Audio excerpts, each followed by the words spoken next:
नमस्कार, मैं रेखा शर्मा और आज हम कक्षा 7 विषय हिंदी पाठ 6 में रक्त और हमारा शरीर पढ़ेंगे, जिसमें कि हम पिछले वीडियो में आपको बता चुके हैं कि दिव्या को भूख नहीं लगती है तो अनिल उसको दिखाने के लिए हॉस्पिटल में आता है।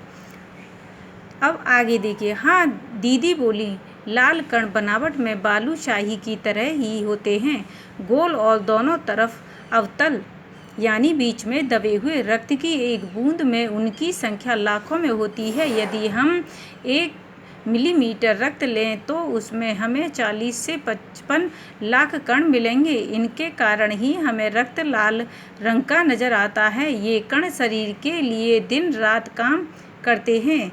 सांस लेने पर साफ हवा से जो ऑक्सीजन तुम प्राप्त करते हो उसे शरीर के हर हिस्से में पहुंचाने का काम इन कणों का ही है। इनका जीवन काल लगभग 4 महीने होता है। 4 महीने के होते होते ये नष्ट हो जाते हैं, लेकिन एक साथ नहीं, धीरे धीरे, कुछ आज, कुछ कल, कुछ उससे अगले दिन। तब तो कुछ ही महीनों में ये खत्म हो जाते होंगे, अनिल ने कहा। यह सुनकर डॉक्टर दीदी मुस्कुरा उठी, बोली, नहीं, ऐसा नहीं होता। शरीर में हर समय नए कण बनते रहते हैं जो नष्ट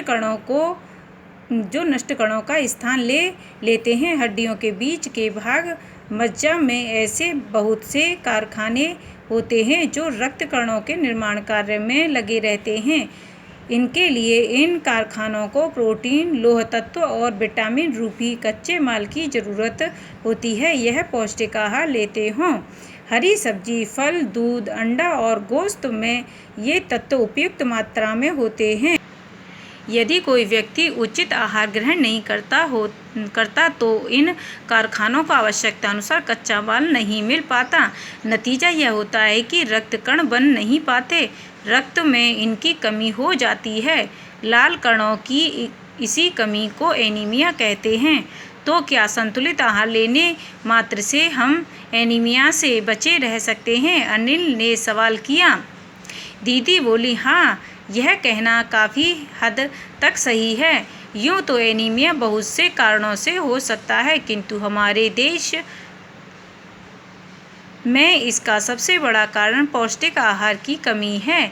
इसके अलावा इस रोग का एक और बड़ा कारण है पेट में कीड़ों का हो जाना। ये कीड़े प्राय दूषित जल और खाद्य पदार्थों द्वारा हमारे शरीर में प्रवेश करते हैं। अतः इनसे बचने के लिए यह आवश्यक है कि हम पूरी सफाई से बनाए गए खाद्य पदार्थ ही ग्रहण करें। भोजन करने से पूर्व अच्छी तरह से हाथ धो लें और साफ पानी ही पिएं। और हाँ, अनिल, एक किस्म के कीड़े भी हैं जिनके अंडे जमीन की ऊपरी सतह में पाए जाते हैं। इन अंडों से उत्पन्न हुए लावे त्वचा के रास्ते शरीर में प्रवेश कर आंतों में अपना घर बना लेते हैं। इनसे बचने का सहज उपाय है कि शौच के लिए हम शौचालय का ही प्रयोग करें और इधर उधर नंगे पैर न घूमें। दीदी, यह तो बहुत ही महत्वपूर्ण बात बताई आपने, अनिल बोला।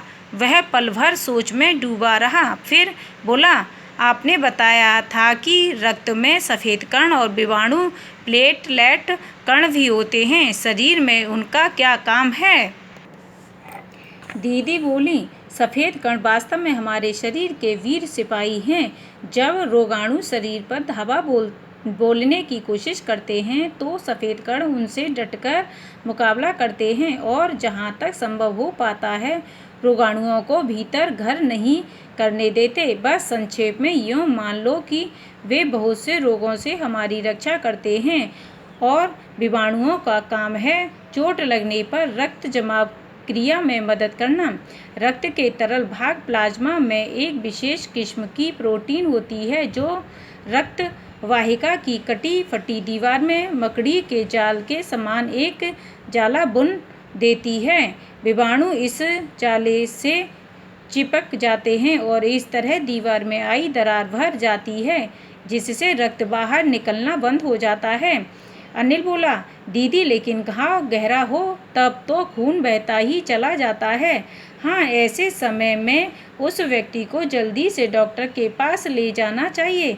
ज़रूरत समझने पर ऐसी स्थिति से निपटने के लिए कुछ टाँके भी लगाने पड़ सकते हैं, किंतु डॉक्टर के पास पहुंचने तक के समय में चोट के स्थान पर कसकर एक साफ कपड़ा बांध देना चाहिए। दबाव पड़ने से रक्त का बहना कम हो जाता है, जो उस व्यक्ति के लिए काफ़ी लाभप्रद सिद्ध हो सकता है।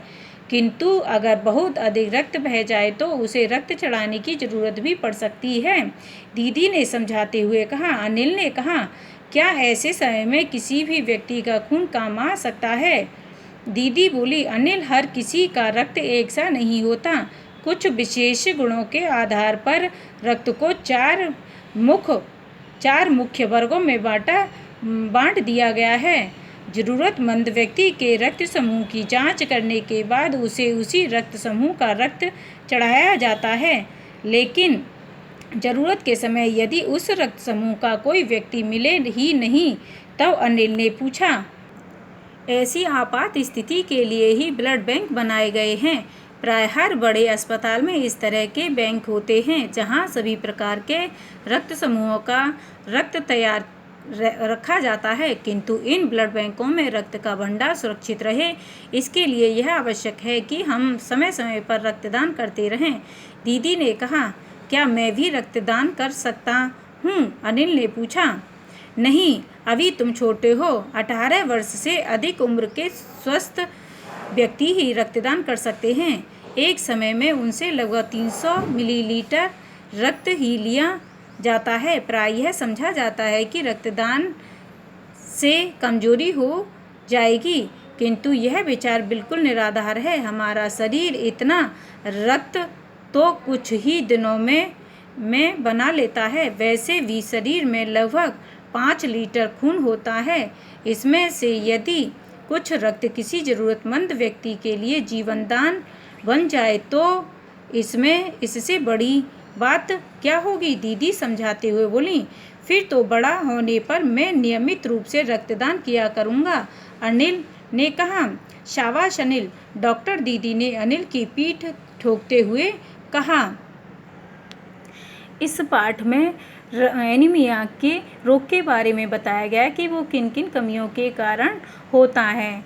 ब्लड बैंक में हमें ब्लड अवश्य दान करना चाहिए, जिससे ये ज़रूरतमंद लोगों को ब्लड ज़रूरत के समय मिल सके। उम्मीद है आपको हमारी ये वीडियो पसंद आई होगी।